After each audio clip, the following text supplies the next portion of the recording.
Hello and welcome to another edition of the 5 Minute Gourmet presents Lobster Egg Rolls. Let's jump in and get started, shall we? We're going to start with a fresh bell pepper. We're going to do a nice julienne cut on these vegetables. If your knife skills aren't all that great, we'll be doing a video real soon just concentrating on good knife skills and proper cutting technique. We're going to julienne that red bell. Adds a nice sweet flavor. We're going to follow that with a green bell pepper. Same deal. Nice thin julienne. Cut those membranes out. Get rid of some of that bitterness. And I like, on these egg rolls, I really like to get those vegetables as fine as I can. It just makes a prettier egg roll, in my humble opinion. Next, we'll do a yellow onion. Peel it, and we'll do a nice julienne cut on that as well. If you'll notice, we're cutting these vegetables about the same size, same thickness. Now, one of my favorite egg roll vegetables, carrots. Not only the color, but the flavor, it adds a certain sweetness to the egg roll that you just can't get with any other vegetable. Now for this operation, I'm using a little handheld mandolin. It's not an expensive one, but it sure gets the job done. You'll notice we peel those carrots first. We run them through that mandolin. It's a nice, pretty, thin, even julienne. Now, probably my favorite from the onion family, the leek. Cut the ends off of that. We're just going to go with a nice white part. And we'll do a nice julienne with that as well. Now with leeks, because they're grown in sand, they need to be washed real well. So we'll throw them in some water, move them around, rinse them, and add them to our vegetable collection. Now, the last vegetable, we're going to do some shredded cabbage. And again, we're cutting this about the same size as the rest of the vegetable. Helps them cook more evenly, and it's just a better appearance, in my humble opinion. Now we're not done with those vegetables yet. We're going to start some water onto boil. Add just a little bit of salt to it. Throw that lid on there, get it going. Once that boil starts, we add our vegetables straight in. And this, because the vegetables are so small, it doesn't take long at all. Drop that lid back on for a second. And we're probably at about a minute or so, maybe a minute and a half. You don't want to overcook them. You want to cook them just until they're still a little crunchy, but they soften up a little bit as well. Once that cooking process is done, we're going to add them to a colander, get some cold water going over. Nice thing about my water supply is it's from the well, about 500 feet deep, so that is some cold water coming out. I don't have to use any ice on it. Once we get them nice and chilled, we're going to run them through a towel, and it's very, very, very important that we get as much of that water out as possible. So we're going to squeeze some more, kind of handle it, see how it looks. Feels good. Cilantro to give that nice Asian flavor. Now, if you're not a big cilantro fan, leave it out. It's not a big deal. But if you are a cilantro fan, make sure you throw some in there. Mix it in well.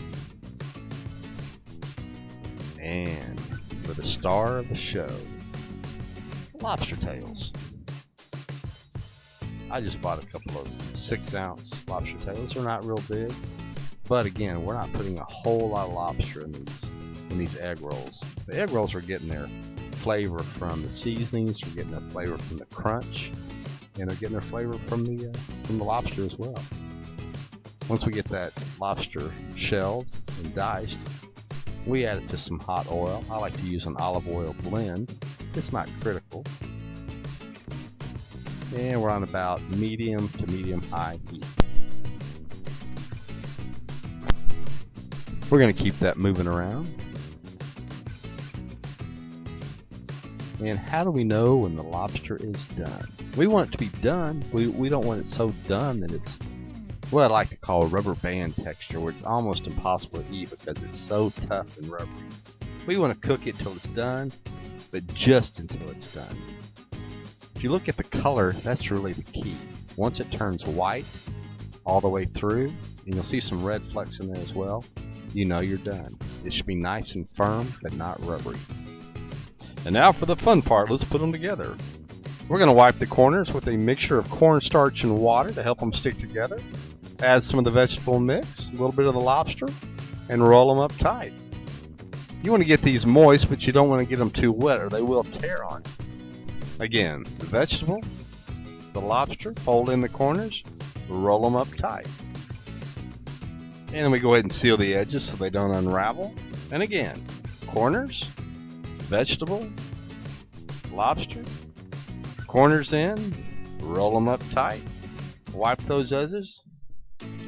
And we'll do, how about we do one more? Corners, vegetable, lobster, tuck in those ends, roll them up tight, seal the ends, looking good. Now to fry them. We want to get them nice and crisp, a nice dark golden brown, so they'll have a nice crispy texture, but not be burnt. How do we know when that oil's ready? Well, I take a little piece of an extra egg roll skin, drop it in there, and this is what I'm looking for. As soon as they start to brown, when you throw them in, they're good to go. So let's grab them and work the magic. Here we go. We'll drop them in, we'll get that oil moving around. And again, we're looking for a nice deep brown color. That'll let us know that it's going to be nice and crisp, but again, not burnt. What kind of oil are we using? Really not critical. Use the oil of your choice. Any of the cooking oils work great. This is actually a vegetable blend. It does what I need to do. It's not a real expensive oil. And if you'll notice, we keep turning these, making sure they're brown all the way around. It's not an exact science. We're just going by color. And so many times, color equals texture. Once they get to that color, we're going to pull them out, let them drain, and we're going to make a quick sauce. One of my favorite sauces and one of the easiest sauces. We're going to grate some fresh ginger on the mandolin, add some bottled soy sauce, I prefer Kikkoman, and of course a little bit of garlic. Simple sauce, lots of flavor. And now it's showtime. For this presentation, we're going to cut just a little bit of the ends off to where the ends are nice and flat, and you'll see why shortly. And then we're going to cut it at a diagonal. Now you don't have to go through this process, but it sure does impress the guests when you do. We're going to take our nice plate, add some of our ginger infused soy, a little, how about a lot? I really dig this sauce, so I go fairly heavy on it. Swirl it around, get that plate covered. And with our extra egg roll veggies, it makes a really nice salad, adds a little counterpoint to the crunch of the egg roll. A little bit in the middle, like so. Now, that's why we cut those ends off, so they can sit on their butts for us. But if you like these as much as I do, one egg roll is not going to be enough. So, why not grab another? We'll cut the ends off it as well. Cut it on the diagonal. And by the way, those ends, they make a great little snack. Don't tell anybody. Yeah, we're going to set these upright, just like the first one. And voila. Lobster egg rolls. Nothing to it. And again, thanks for watching. Good night.